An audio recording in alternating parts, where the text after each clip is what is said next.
Copyright issues on dance videos అంటే ఏమిటి? అసలు డ్యాన్స్ వీడియోస్కి కాపీరైట్ ఇష్యూస్ ఉంటాయా? అవును, ఉంటాయి.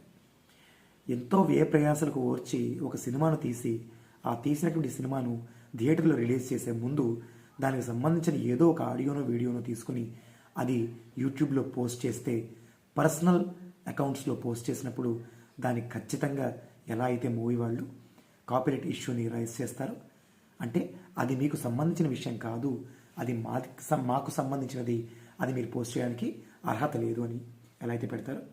అదేవిధంగా తన సొంత ఆలోచనలతో నేర్చుకున్నటువంటి విద్యార్థులపైన, ఆ భక్తి శ్రద్ధలు చూపించేటువంటి విద్యార్థులపైన, నాట్యం పైన మక్కువతో ఉన్నటువంటి నాట్యాచార్యుడు తన యొక్క కంపోజిషన్ని పిల్లలపైన చేసి ఒక నాట్యాన్ని రూపకల్పన చేసినప్పుడు దానిని ప్రదర్శన కోసం తీసుకువెళ్ళి చక్కగా 10 మంది, కొన్ని వందల మంది ఆడియన్స్ ముందు అది ప్రదర్శన చేసినప్పుడు అది తీసుకుని తిరిగి తనకంటూ ఒక ఛానల్ మెయింటైన్ చేసుకుని అందులో పోస్ట్ చేయడానికి ప్రయత్నం చేస్తారు.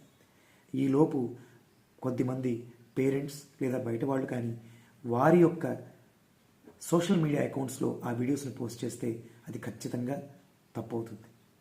దాన్ని యాక్సెప్ట్ చేయడానికి స్కోప్ లేదు. ఎందుకంటే అది మీ ఓన్ కంటెంట్ కాదు, మీ పిల్లలను నేర్పించడానికి తీసుకొచ్చారు. అది కేవలం అది నాట్యాన్ని అభ్యాసన కోసం మాత్రమే తెచ్చినది తప్ప వేరే కాదు. ఒకవేళ ఓపెన్గా కంటెంట్ పెట్టుకోవడానికి అనుమతి ఇచ్చినట్లయితే, అది పెట్టుకోవచ్చని అడిగి చేసుకున్నట్లయితే, అది యాక్సెప్ట్ డ్యాన్స్ టీచర్స్ దగ్గర నుంచి యాక్సెప్టెన్స్ వచ్చినట్లయితే అది పోస్ట్ చేసిన ఇబ్బంది లేదు. కానీ అలా కాకుండా మీ ఓన్గా కంటెంట్ని పెట్టుకోవడానికి మీరు ప్రయత్నం చేయవద్దు. చేసినట్లయితే అది కొంచెం ఇబ్బందికరంగా ఉంటుంది. అది మీకు డ్యాన్స్ టీచర్కి మధ్య మనస్పర్ధలు రావడానికి అవకాశం ఎక్కువగా ఉండేటువంటి స్కోప్ ఉంటుంది. చాలా కొద్ది సందర్భాల్లో అది మీ పిల్లల మీద ఇంపాక్ట్ కూడా చూపిస్తుంది. So better you understand the point. And మీరు చేయాల్సింది ఏంటంటే, మీరు ఒక ఇన్స్టిట్యూట్ని నమ్మి వెళ్ళినప్పుడు ఆ ఇన్స్టిట్యూట్కి సంబంధించినటువంటి, ఒక డ్యాన్స్ ఇన్స్టిట్యూట్కి సంబంధించినటువంటి కొన్ని రూల్స్ అండ్ రెగ్యులేషన్స్ ఉంటాయి. వాటిని ఖచ్చితంగా ఫాలో చేయడానికి ప్రయత్నం చేయండి. అలా చేస్తేనే మీ పిల్ల యొక్క నాట్య భవిష్యత్తు, కళా భవిష్యత్తు చక్కగా ఉంటుంది. Hope you can understand.